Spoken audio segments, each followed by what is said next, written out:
നിന്റെ കൈ ഇപ്പൊ അടർന്നിരിക്കുന്നത് പോലെ ആ മുഖം പൊള്ളി അടർന്ന് അതീന്ന് പഴുപ്പും നീരും വന്ന് വികൃതമാക്കണമായിരുന്നു. ആര് കണ്ടാലും അറയ്ക്കുന്ന മട്ടിൽ. അധികം വൈകാതെ അതുണ്ടാകും. കാത്തിരുന്നു നീ. ഇത് ഗ്യാസ് ആണെങ്കിൽ അന്ന് ആസിഡ് ഒഴിക്കും ഞാൻ.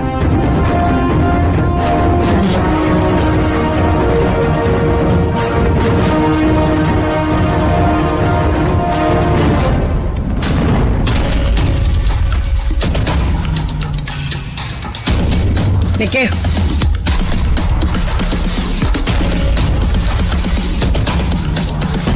ഞാൻ ഇത്രയൊക്കെ പറഞ്ഞിട്ടും നീ എന്താ ഒന്നും മിണ്ടാത്തെ? നോക്കട്ടെ നിന്റെ പൊള്ളിയ കൈ.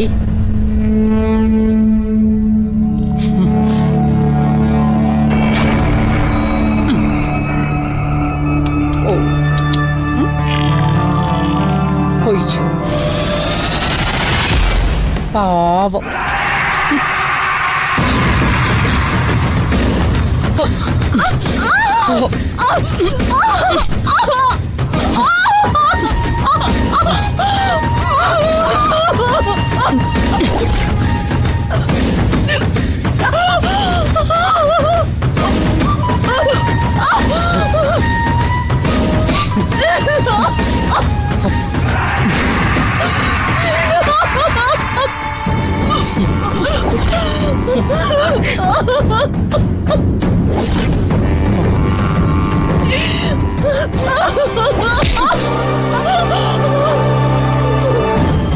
എന്താ പൊള്ളലങ്ങ് വേദനിച്ചോ? ഉള്ളിലെ പൊള്ളലോളം വരില്ലല്ലോ, പുറമേ ഉണ്ടായ പൊള്ളല്. വേദനയുടെ കാര്യത്തിലും അതാ അവസ്ഥ. ഓഹോ, നീയും സാഹിത്യത്തിൽ പ്രതികരിച്ചു തുടങ്ങിയോ? ഉള്ളിലെ പൊള്ളലോളം വരില്ലല്ലോ പുറമേയുള്ള പൊള്ളൽ. കൊള്ളാം, നല്ല പ്രാസം. എന്താണാവോ ഉള്ളിലെ പൊള്ളൽ? അതറിയാഞ്ഞിട്ടാണോ അതോ അറിയില്ലെന്ന് നടിക്കുകയാണോ? ആ പൊള്ളലിനുള്ള മരുന്ന് തേടിയാണ് നിന്റെ നിൽപ്പെങ്കിൽ അത് നടക്കില്ല, നടത്തില്ല ഞാൻ.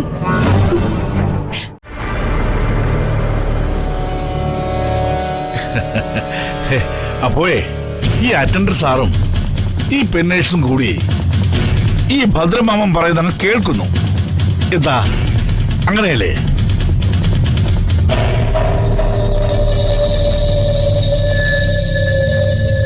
ഞങ്ങൾക്കത് ചെയ്യാൻ പറ്റില്ല, ഞങ്ങൾ എങ്ങ് വിട്ടേക്ക്.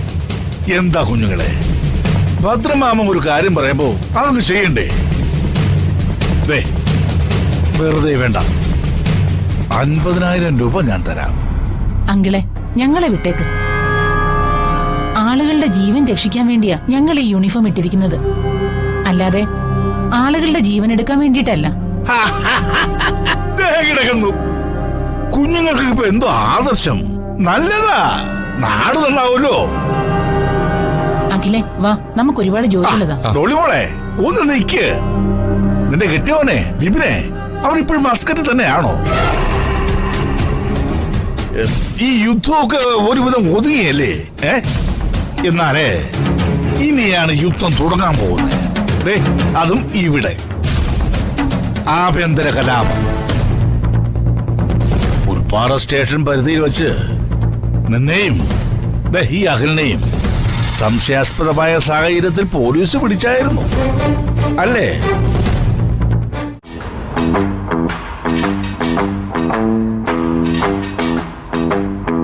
വീട്ടിൽ നിന്ന് ഇറങ്ങിയിട്ട് കുറെ നേരം ആയല്ലോ. ഇതെന്താ കാളവണ്ടിയോ? രാത്രിയാണ്, പതുക്കെ പോകാൻ പറ്റൂ. പോരാത്തതിന് രാത്രി എനിക്ക് കണ്ണും കാണാൻ പറ്റില്ല. അയ്യോ, പിന്നെ കണ്ണിൽ വെളിച്ചടിക്കുമ്പോ കണ്ണ് ഫ്യൂസ് ആവും. പിന്നെ എവിടെയെങ്കിലൊക്കെ കൂടി ഇടിക്കും ഞാൻ. ഇതാ വീണ്ടും അയ്യോ.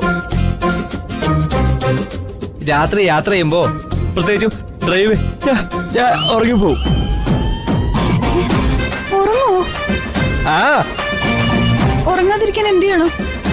ഇടയ്ക്കിടയ്ക്ക് തോണ്ടിക്കൊണ്ടിരിക്കണം. പിന്നെ ചിലക്കാതെ നല്ല വർത്തമാനം പറയണം.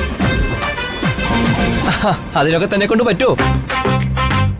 ഇല്ലെങ്കിൽ ഇല്ലെങ്കില് ഇങ്ങനെ പതുക്കൊക്കെ പോവാനേ പറ്റൂ. സ്പീഡിൽ പോകണമെന്ന് നിർബന്ധമാണെങ്കിലേ താൻ ഇവിടെ ഇറങ്ങി ഓടിപ്പോക്കോ. ഇതിനേക്കാൾ നല്ലത് അതായിരുന്നു. അപ്പൊ താൻ ഓടിപ്പോകാനിരിക്കുകയായിരുന്നല്ലേ? ആദ്യം കണ്ടപ്പോഴേ എനിക്ക് തോന്നിയതാ. അമ്മ ഇരിക്കുന്നു, ഇല്ലെങ്കിൽ ഞാനിതിന് മറുപടി തന്നേനെ. ഞാനും. ഒരു ആശുപത്രിയിൽ പോകുന്ന സമയത്തെങ്കിലും തന്റെ നാവ് ഒന്ന് അടക്കി വെച്ചൂടെ? ചാവാൻ നിമിഷങ്ങൾ മാത്രം ബാക്കിയുള്ളവന്റെ കണ്ണിൽ നോക്കിയിരിക്കാനുള്ള കുഞ്ഞോളുടെ ചങ്കൂറ്റമേ സമ്മതിക്കണം. ഈ പറയുന്ന എനിക്ക് ഞാൻ സാധിക്കും തോന്നുന്നില്ല.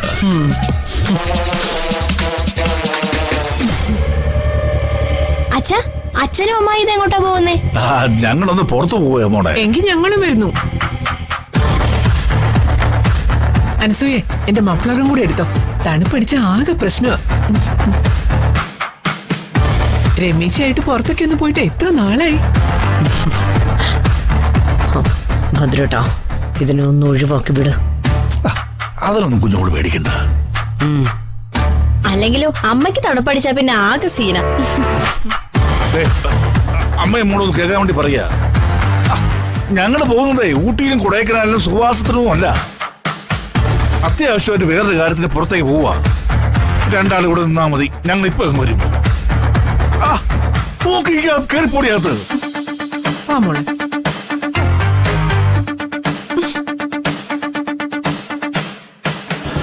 ഹലോ, എല്ലാം ഓക്കെ അല്ലേ?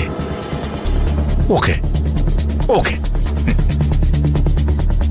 അവിടെ എല്ലാം ഓക്കെ ആണെന്ന്, നമ്മൾ ഓക്കെ ആണെന്ന് ഞാൻ പറഞ്ഞു. എന്താ കുഞ്ഞോളെ? കുഞ്ഞോളെ, ഇന്ന് നമ്മുടെ നെഞ്ചിലെ ടെൻഷൻ എല്ലാം മാറും. വാ.